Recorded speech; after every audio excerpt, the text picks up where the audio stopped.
দীর্ঘ বিরতির পর আখাউড়া সীমান্ত দিয়ে আগরতলা কলকাতা ভায়া ঢাকা বাস পরিষেবা পুনরায় চালু। মঙ্গলবার দীর্ঘদিন বন্ধ থাকার পর আখাউড়া সীমান্ত দিয়ে আগরতলা কলকাতা ভায়া ঢাকা আন্তর্জাতিক বাস পরিষেবা পুনরায় ত্রিপুরায় প্রবেশ করে। বাসটি ত্রিপুরায় আগমন উপলক্ষে সীমান্তে যাত্রীদের স্বাগত জানাতে উপস্থিত ছিলেন রাজ্যের পরিবহন মন্ত্রী সুশান্ত চৌধুরী। এছাড়াও উপস্থিত ছিলেন টিআরটিসির ভারপ্রাপ্ত চেয়ারম্যান সমর রায়, সংস্থার এমডি হেমন্ত দেববর্মা সহ অন্যান্য আধিকারিকরা।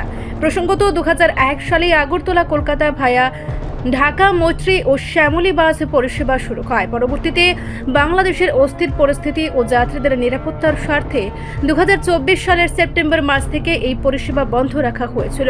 সাম্প্রতিক সময়ে পরিস্থিতির উন্নতি এবং ভারত ও বাংলাদেশের মধ্যে ভিসা প্রক্রিয়া সহজ হওয়ায় পুনরায় এই বাস পরিষেবা চালু করা সম্ভব হয়েছে।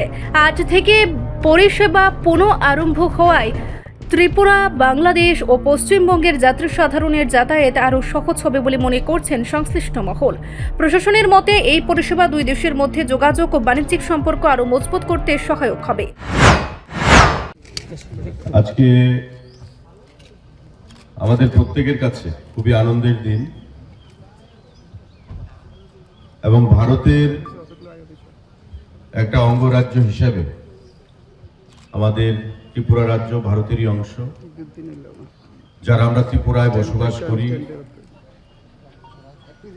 আমাদের সকলের কাছে একটা আলাদাভাবে প্রাপ্তি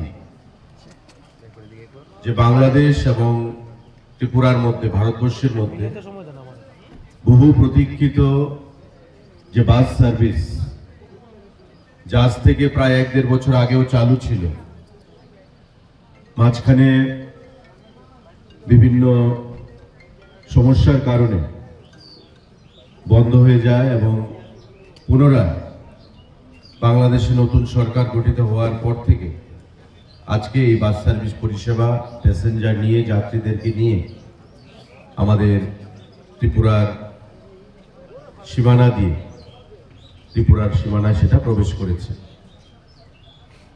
আমরা সবাই এখানে একত্রিত হয়েছি তাদেরকে স্বাগত জানানোর জন্য, এবং যারা আজকে এই অনুষ্ঠানে আমাদের মধ্যে উপস্থিত আছেন, ত্রিপুরা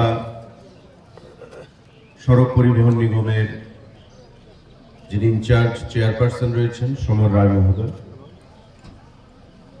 ওনার নেতৃত্বে এই নিগমের অন্যান্য সদস্যগণ যথাক্রমে গৌরাঙ্গ ভৌমিক আছেন আমাদের শ্যামল দে, মন্ডল সভাপতি টাউন বর্দোয়ালি, আমাদের গৌরাঙ্গবাবু আছেন, আমাদের কর্পোরেটর তুষার ভট্টাচার্য মহোদয়, নিতুদি, উত্তম দাস আছেন, আমাদের মন্ডল সভাপতি অমিতাভ, আমাদের আরেকজন কর্পোরেটর রয়েছে নিবাস দা। রিপোর্ট সংবাদ প্রতীক্ষা।